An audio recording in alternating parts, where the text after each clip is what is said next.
Maraming residente na nakatira sa mga coastal area ang agad na inilikas at nananatili sa evacuation centers.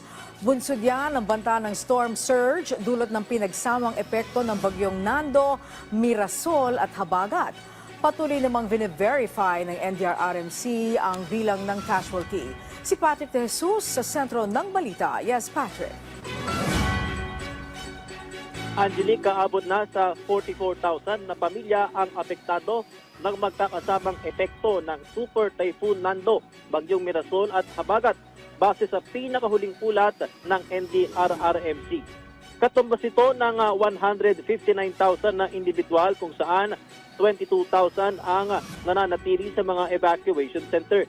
Kabilang sa mga inilikas, ang mga nasa coastal areas, kasunod nga yan ng inilabas na storm surge warning.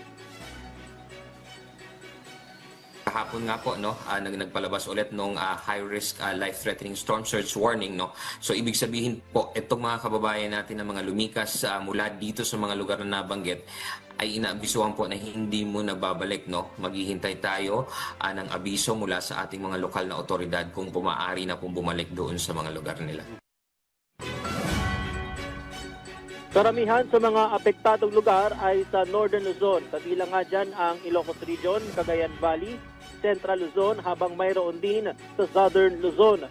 3 naman na ang naiulat na nasawi, habang 9 ang sugatan at 5 ang naiulat na nawawala.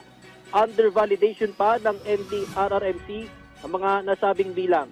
Naka-red alert pa rin ang Operation Center ng NDRRMC. Katulad po siyempre ng direktiba ng ating Pangulo na full mobilization. So naka-preposition po dito yung ating mga relief and non-food items, food and non-food items. So lahat po itong mga pangangailangan sa loob ng evacuation centers ay natutugunan po kasama ng ating mga local government units at ganun din ng mga regional at ating mga national agencies. Angelique, nagpapatuloy naman na ang clearing operation sa mga lugar na may naging pagguho ng lupa.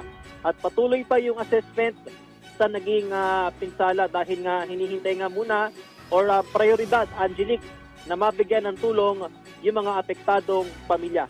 Yan ang pinahuling ulat mula dito sa NDRRMC sa Camp Aguinaldo. Balik sa inyo, Angelique. Okay, maraming salamat sa iyo, Patrick De Jesus.